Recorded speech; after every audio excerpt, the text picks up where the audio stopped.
It's the Adrian Rivers Radio Show. Let's talk loud. Let's talk.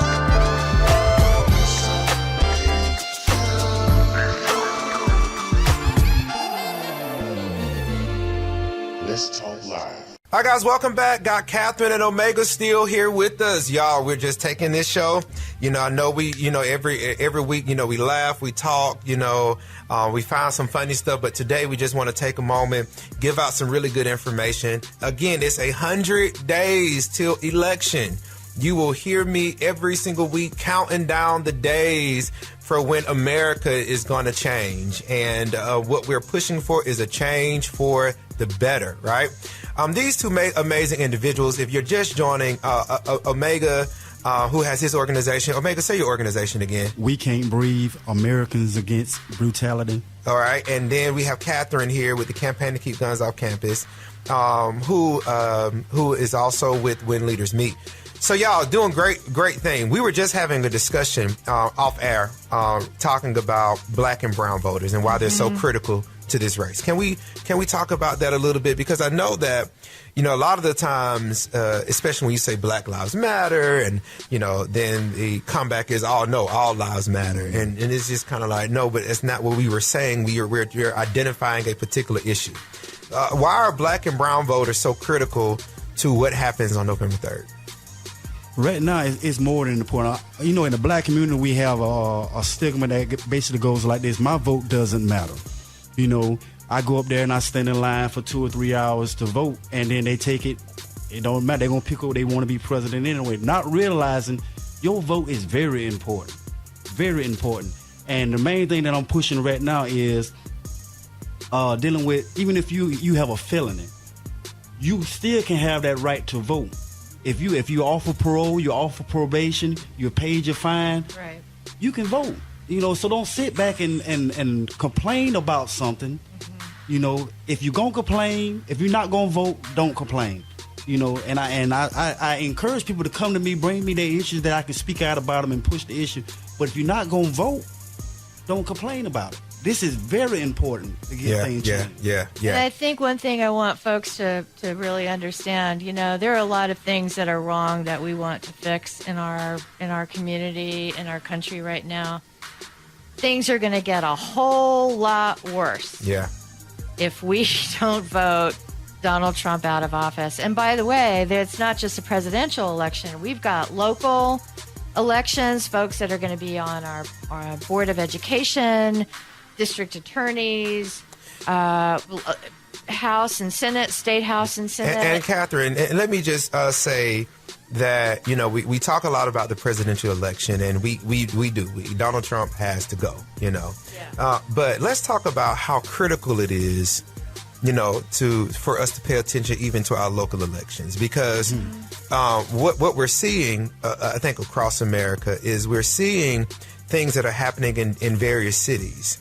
And the people in these cities, the first persons that they look at are the ones that they're elected into office. And then what we start getting is this slow movement. And it's almost like, and this is how it feels to me, and I can only speak for me in this instance, is that it feels like sometimes that you have to beg them to work for you when it should be the other way around. Talk about how critical it is that we not only pay attention to the president, but how important it's going to be to pay attention to what we're seeing locally. Okay, so let's take a look at Brunswick, Georgia, as an example, where Ahmaud Arbery was murdered. And most folks know what happened. It took a minute, 3 months or more, before the murderers were prosecuted.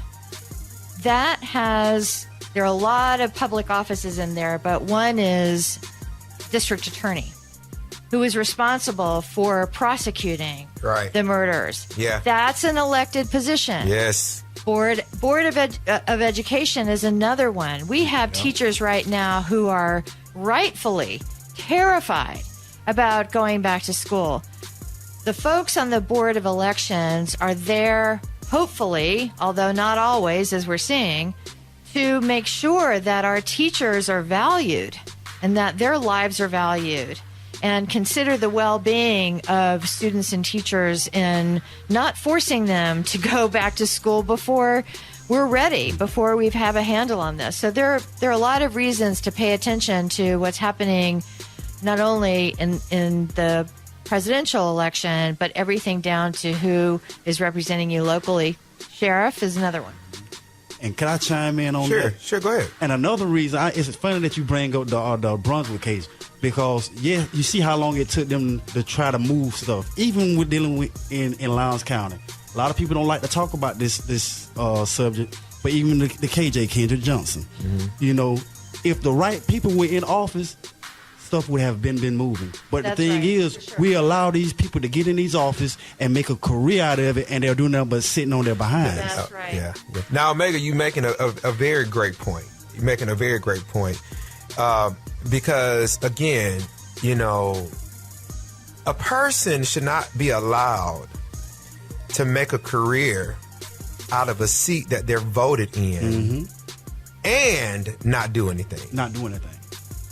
And that's and that happens, unfortunately, for a couple of reasons. One is that we, the voter, need to hold our elected officials responsible, regardless of who they are. They work for us.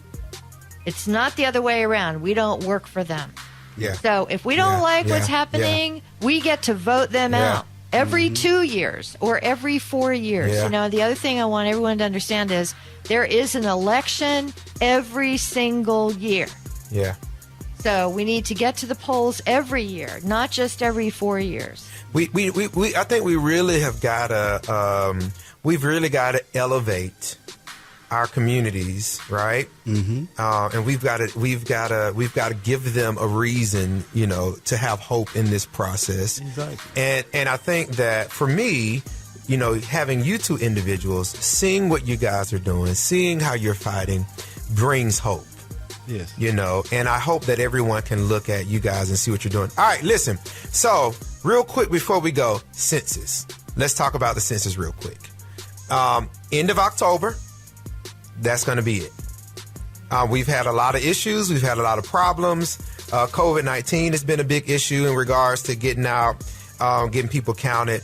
But you can go online and complete your census. There was a phrase that I saw, and it says 10 minutes for the next 10 years.